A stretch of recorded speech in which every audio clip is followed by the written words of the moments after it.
Hi everyone, welcome to my channel, Go So Beautiful. My name's Becky, and today I have a fabric haul and a story. So grab a cuppa, sit back, and enjoy the show.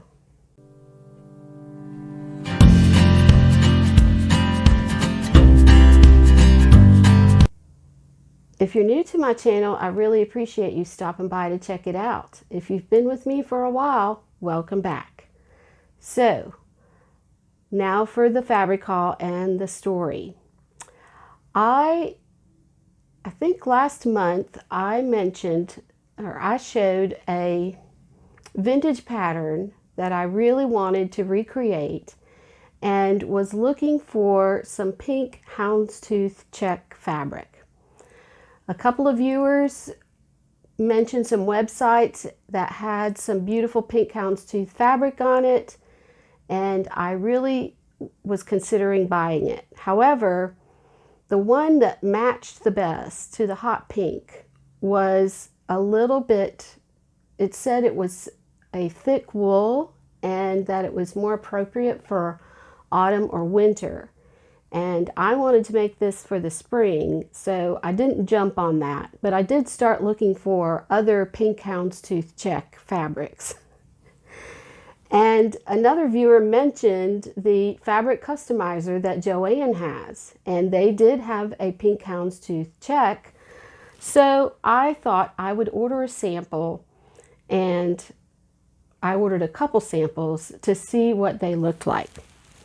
And one of them was a faux wool, and the other one was a linen-like substitute. So I ordered the samples, and at the same time, they showed me a last chance pink plaid fabric that they were offering for a discount. And since I was going to pay a bit for shipping, I thought I'll go ahead and order some fabric. I wanted some new spring fabric. So here's the fabric I got. It is kind of a Glen plaid, and it's really not a very bright pink. It's kind of a rosy pink color, but I thought it was pretty, and it actually came in the mail before the samples did. So I wasn't sure what I wanted to make with it, but I did see a couple of examples of what they had made it in on from their sales ad last year. This was, I think this came out last year. It's called Platitudes. And I thought, well, maybe I'll make something like that. And I'll post a picture of it here. So then I was continued waiting for so this is one fabric piece that I got, the beginning of quite a few. So I finally did get the samples of the pink houndstooth fabric customizer in the mail, and this is what it looks like.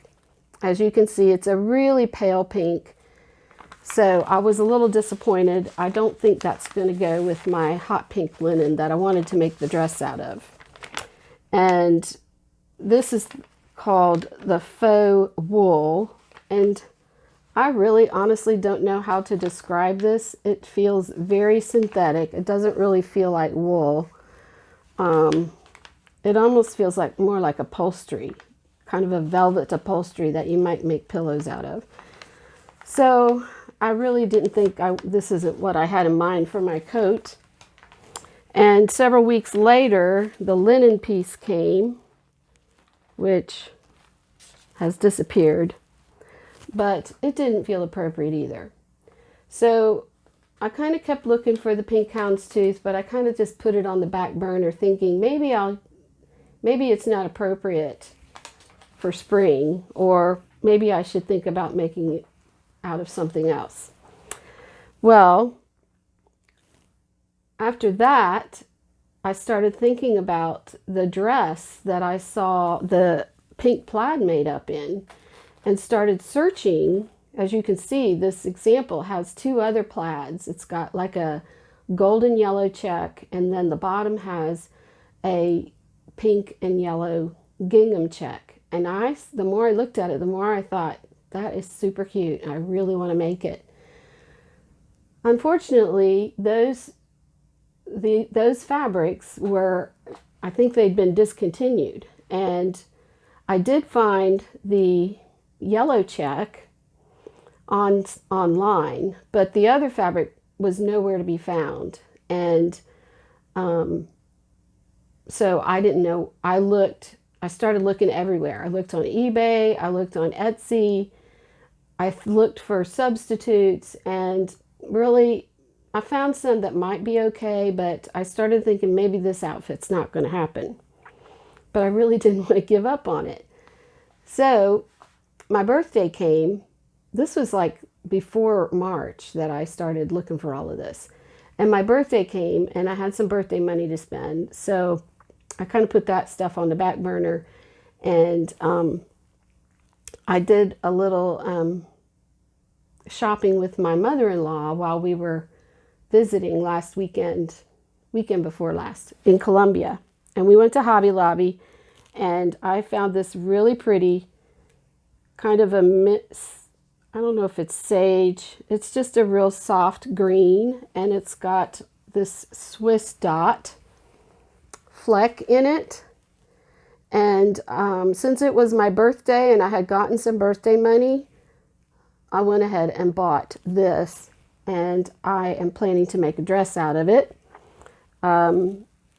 I can't remember the exact content, but it is washable, so I think it's and it's very drapey, so I think it's probably some kind of rayon and cotton challis.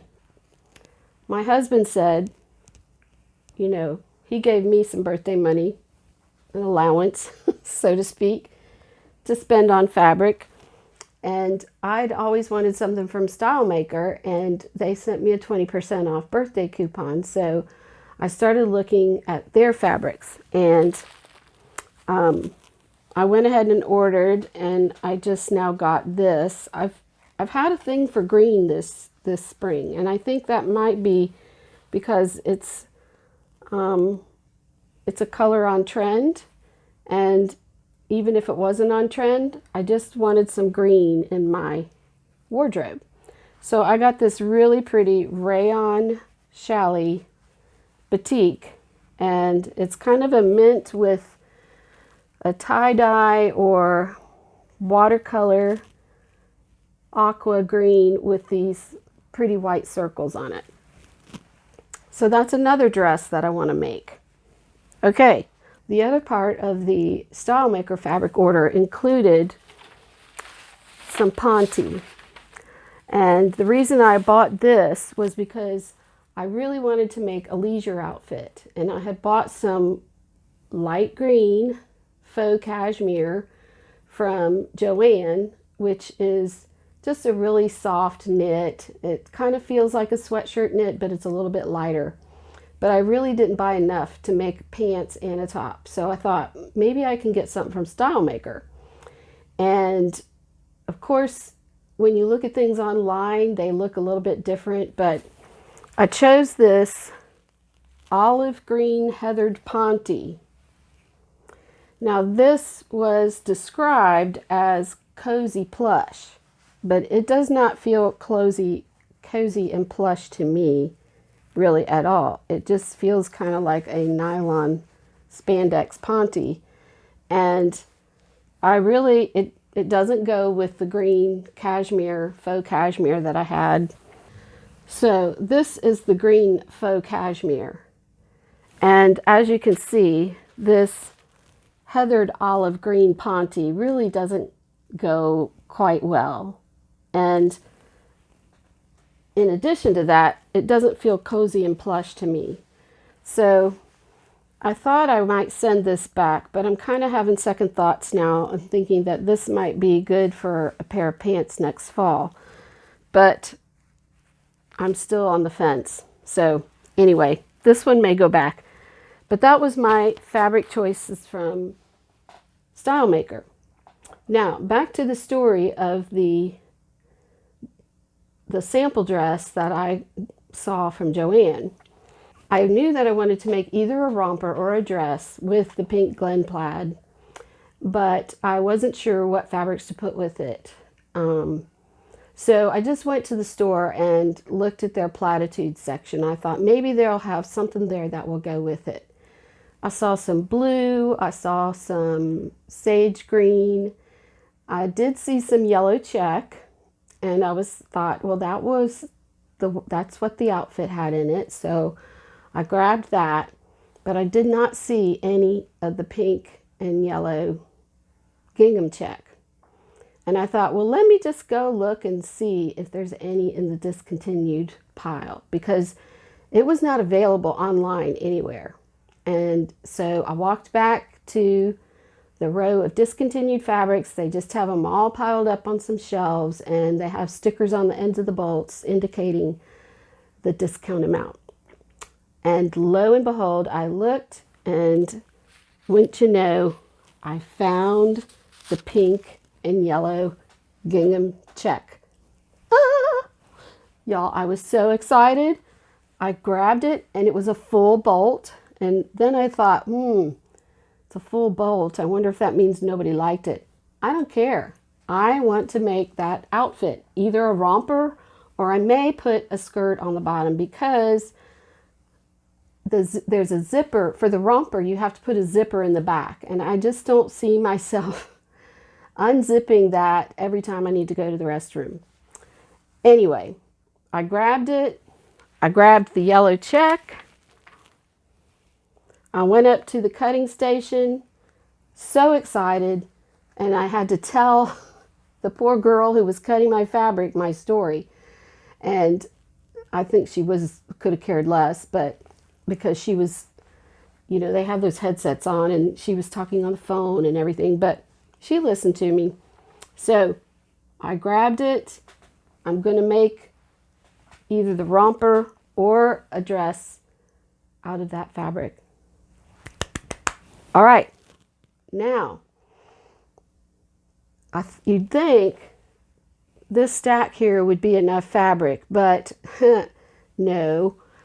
I had a very pleasant visit from my sister and brother-in-law. They were on their way from Arkansas to Hilton Head this past weekend, and were trying to get ahead of a storm, and asked if they could come spend the night with us. And so we said, sure, the house is a mess, but come on ahead. We don't get to see them very often.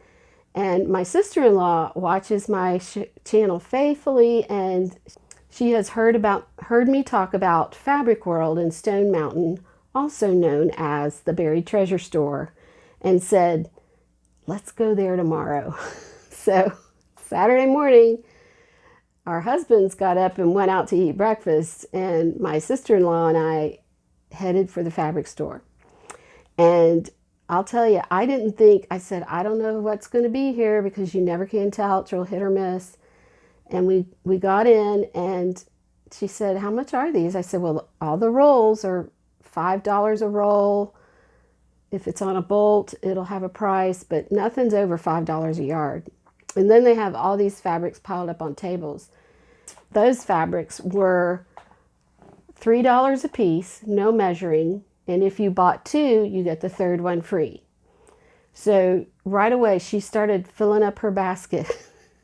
And I was trying to be very good and not really look too carefully. And honestly, it looked like all they had were solids. They didn't have very many prints to choose from, at least in terms of apparel fabrics. But as luck would have it, I found some more fabric. I didn't load my buggy up, but I did find some things. So one of the things I found was this pretty gray quilted knit. I think it's a cotton knit. It doesn't really have much stretch, but it'll make a nice cozy sweatshirt. And one of the reasons I'm so eager to make cozy things at this time is because we had a big cold snap this past weekend, and it was freezing. And I thought, well, I guess spring's not going to be here, or at least I still need some warm, cozy things. So Anyway, the next thing I found was this really pretty, this is just I think it's got 4-way stretch cotton spandex in this pretty kind of purplish blue periwinkle. It doesn't have a lot of blue, it's got more purple. But I thought this might make a nice little laundry day tee or just a t-shirt and some leggings or something. I don't know. I just like the color. It's nice and stretchy. It felt great. The other things I found, I thought this was a linen. It's kind of again, it's my love of green for the spring.